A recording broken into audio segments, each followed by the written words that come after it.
Afternoon, Gavin. Thanks very much for coming into this interview. I was very appreciative that it has to be across video, so I'm glad we could get you today. All right. I'm just going to start with a few questions, if you don't mind. We'll just run through them and then just answer them as best you can, give it all you can, and if I have any further questions, I'll just prompt you for them as well. Okay. Perfect. That's fine. Just before we start, sorry, there's some background noise there. Are you able to shut that off a bit? Oh, sorry. My ma's watching TV. Let me just. Ma! There you go. Oh, thanks very much.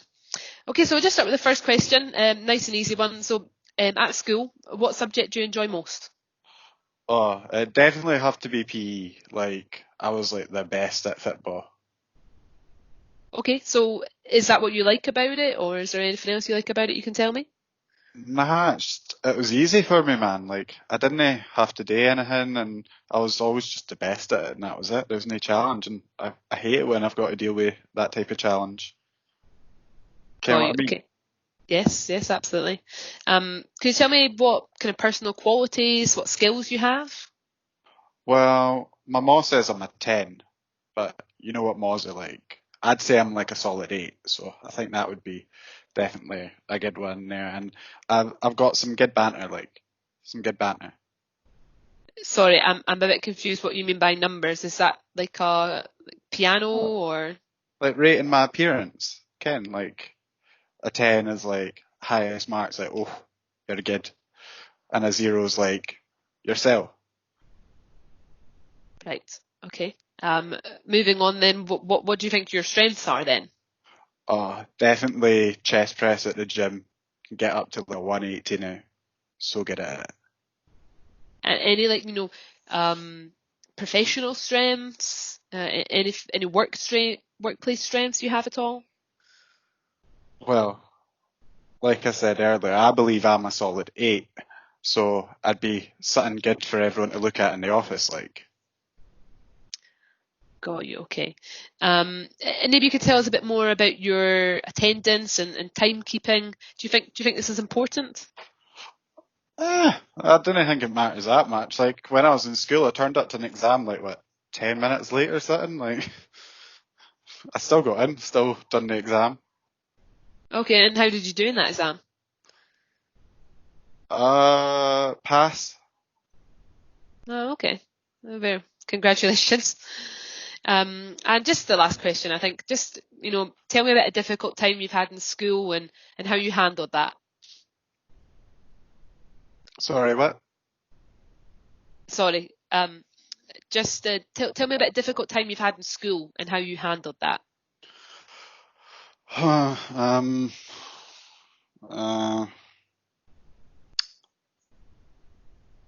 It could be like a classmate, or it could be like a subject that you maybe had trouble in. Well, there was this guy, right? And he kept flirting with my missus. And I wasn't having any of it. So I went up to him and I was like, here, mate, no, you can't look at my missus like that. She's mine. And he was like, I'm not looking at your missus. And I was like, aye, you are.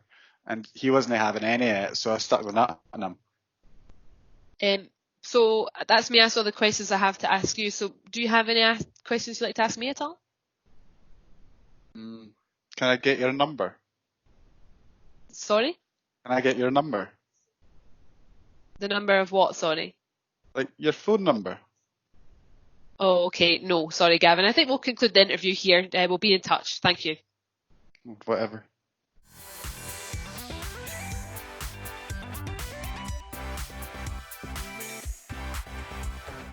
Hi, Gavin. Thanks very much for joining me on this interview today.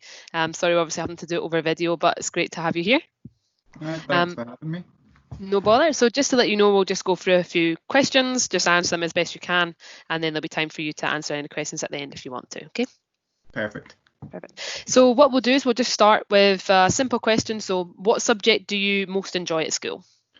For me, it would probably have been graphic design, because I'm quite a sort of like more of a hands-on person anyway. So when I was doing my graphic design work, I was always so focused on there doing my drawings and making sure it was as perfect as possible. I can be a wee bit of a perfectionist at times, But it was kind of like a form of meditation for me as well. I kind of went into the zone, got my work done, and when I was in the zone doing that kind of thing, I was just firing through it at such an incredible rate as well.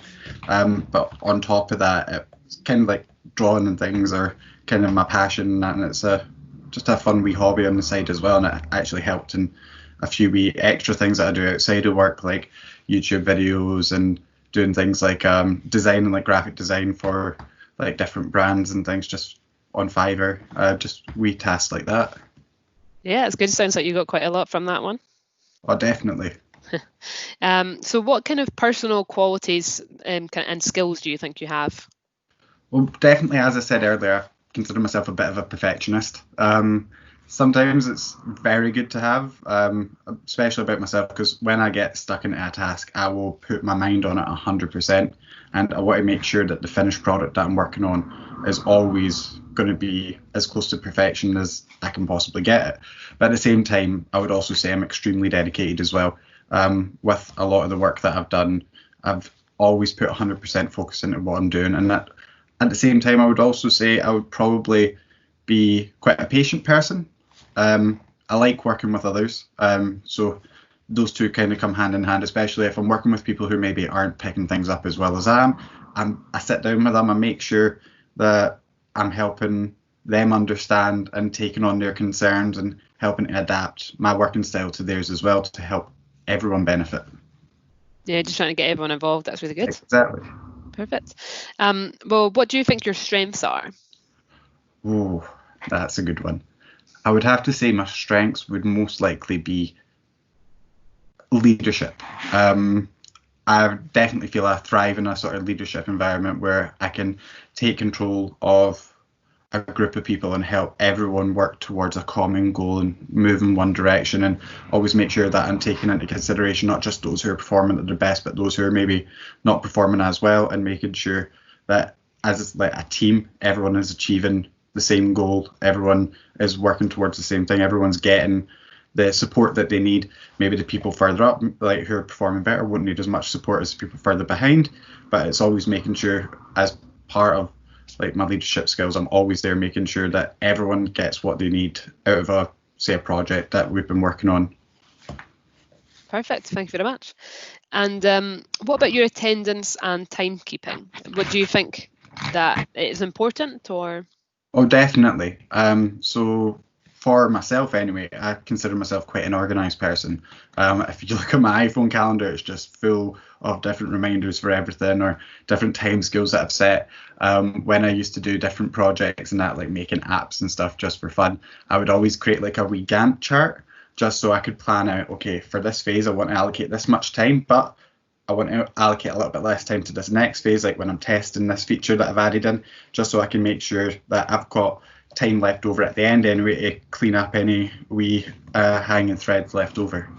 But definitely punctuality wise as well, I would say I'm as spot on as I can be. Obviously there's some things out of control like traffic on the way to work or that, but always if I am ever late, I will always make up for it in any way possible, staying behind later or volunteering for extra projects or things just to help make sure that I'm being a responsible part of the team.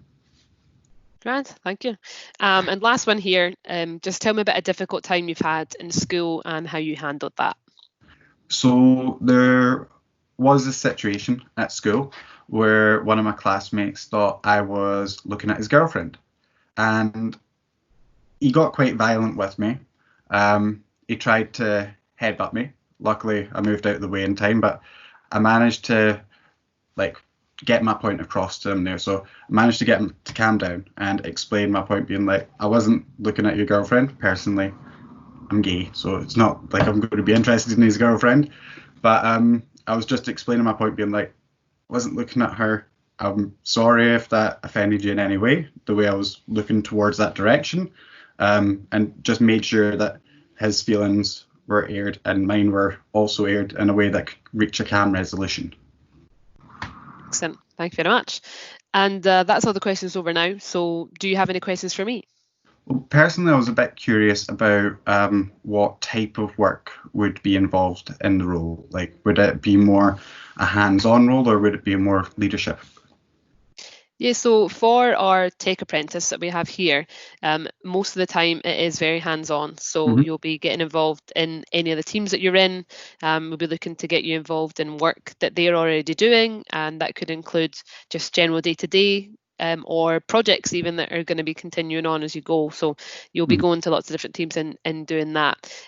Leadership isn't something that we particularly focus on. However, if that is something that you're looking to get more information on and more experience doing, then we could certainly look to adding that into one of our roles for you. Yeah, that'd be perfect.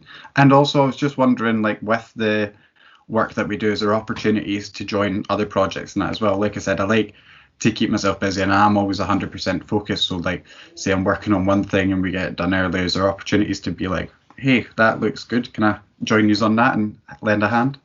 Yeah, absolutely. What we like to strive in is that we will give you the basis and give you the teams in which you can go to. However, if there's anything that you like the look of or anything you want to get involved in or want to learn more, then it's just about you speaking up and telling us, and we'll do our best to get you involved. Yeah. Perfect. Thank you. That's all the questions I have then.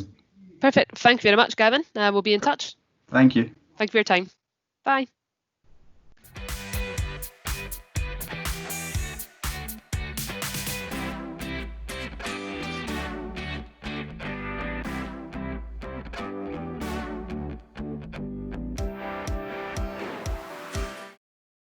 Hi Shona, thanks very much for doing this today. So Shona, as you may or may not know, looks after the early careers here in Scotland. So we're just going to ask her a few questions that hopefully help us with the interview process. So Shona, what kind of interview skills are you looking for when you have an interview?